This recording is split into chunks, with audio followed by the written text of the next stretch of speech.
What you talking about, Willis? The trade of Jalen Ramsey, Janu Smith to the Steelers for a Minkah Fitzpatrick. And that was a shock. I didn't know if it was true. I had to check multiple times to see if it was legit. It is so wild. It definitely put a pep in my step, though, guys. I see some people saying it's not a good trade. I mean, there's a way to look at it like, oh, that's not the best. But Greer, who I don't like, as you probably know, was between a rock and a hard place. And there wasn't a lot of takers for Smith and Ramsey. And I think he did the best job he could. And I think it works out well for us. I think it works out well for the Steelers. So I'm going to get into it. I'm going to dip my toe in why I think it's good schematically. I'll dig into it later. But guys, you have an item in Ramsey that doesn't want to be here, doesn't like your head coach, wants out, he's expensive and old. And I thought that a player trade was kind of what they were going to get, best options. The picks weren't there. So I think when you go back and you look at it, there wasn't really many options. And Greer did, I think, the best he could. So I'll get into it. We get a 5th-round draft pick and Minkah Fitzpatrick. And then we ship out a 7th and Janu Smith and Ramsey. Obviously, if you just look at the talent level, they got more talent than we're getting. But it's more than that because you're building a roster. You're trying to get to a certain point. Steelers are all in a very tough division. And they got about a window of a year or two, obviously with Rodgers. So it was a good move for them. I'll get into their secondary, why they could do what they needed to do, and also on the offense a little bit, but mostly I'm going to focus on the Dolphins. From a Dolphins standpoint, you were in trouble because you're shipping out a top-end corner, despite being old and a little bit of a curmudgeon, but you got coverage talent back. It's almost, I guess, at the same level. I'd say Ramsey's better than Minkah. But still, you were able to help yourself out, and this does help out schematically. So the thing with Minkah, you got a 2-year window. You're going to save some cash, maybe about $10 million this year, a little bit more maybe next year. He will be a free agent at the end of 2026. He's just about 29. He'll be about 31 there. You might not sign him long term, but it does give you that 2-year window that you can use that cash to maybe get a veteran cornerback to bolster that DB group. And then there's talk about them looking to trade for a tight end. So until it's done, we can't fully evaluate this thing. But ultimately, that 5th-round draft pick, it turned into Phillips this year, who could be a good player. You can use these picks well if you draft well. We haven't. The past hasn't been wonderful, but the past is the past. We're dealing with now. You could also use that to maybe trade up. So from a standpoint of the Dolphins, who are not really ready to contend this year, they're kind of trying to keep things afloat and look good and build something.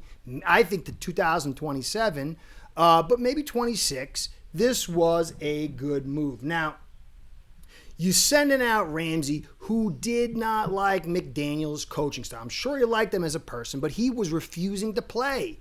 And that really lowered your value to get him out. But then you're bringing in Minkah, who was here when Flores is here, and then he forced his way out because he didn't like Flores. So you have somewhat of a same type of personality. And you kind of, I don't know, you got a guy who wasn't following a coach, and you ship him out, and then you get a guy who's not following a coach, and you ship him out, and you bring that same guy back. It's very Dolphins from that standpoint. But I do think Minkah is more pliable. I don't think he's as much a prima donna as Ramsey. So overall, I think from that standpoint, both teams win.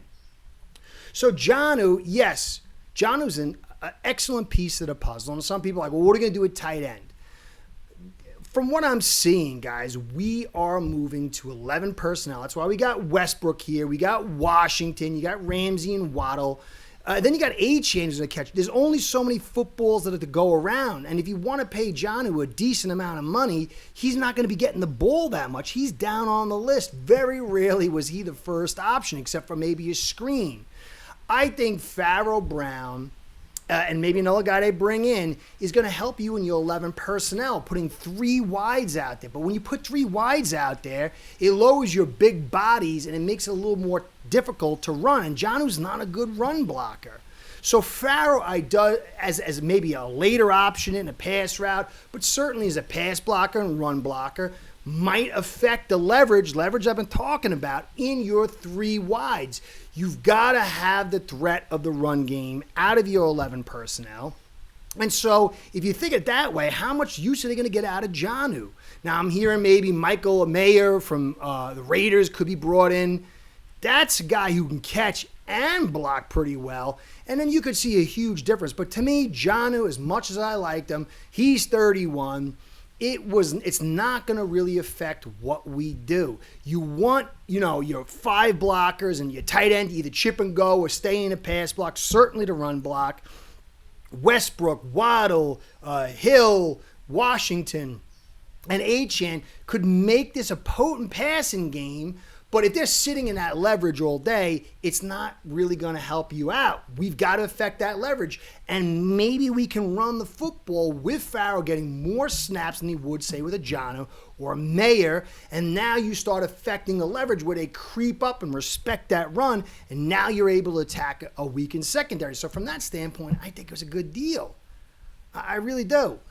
Now, as far as Ramsey's a darn good corner, 31. But what we're looking to do, you can see here, is cover too high, making sure you don't get, say what they've been doing to us. Make sure you don't get a big play. Use that front to control the box. A closed middle so they don't get those over the middle plays.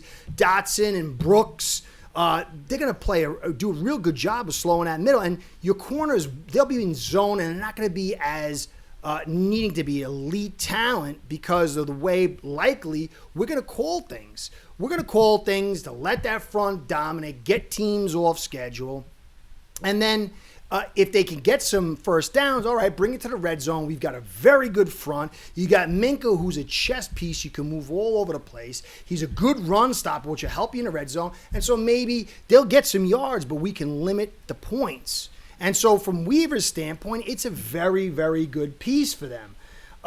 Greer, lastly, for me, when Minkah was here, they should have said to him, either you play or you sit. And if you sit and you're not doing what you're supposed to, your contract will stay for us forever and you'll never play football again. That's what you should have done. He went to the Steelers and kind of did some of the things he didn't want to do with Flores for 2 seasons when their safety went down. I've never seen a rookie, second-year guy dominate and force a team to bow to him like that. I thought that was weak on Greer. Greer hasn't been good in the past, didn't use the pick well. I liked the Ramsey in a sense. When you tie it into the Chubb failure and the Hill issue and all the other stuff, it played out bad. But in this moment, you're not getting top picks for this guy. What do you do? And so, yeah, from a pure talent standpoint, I think Greer lost. But due to their age, where what our cycle is, where we're at, getting Minkah is what you need, because now you really got your safety group. You got a bunch of guys you can rotate in there, and again, Minkah could play his part as maybe that chess piece. And so, why I don't like Greer, I don't think he's a guy for us for the future, and the past hasn't been good. All you could judge somebody is on now. Hopefully other people are making these moves for most part, and he's going to get moved out, and those guys will step forward and we can all be happy.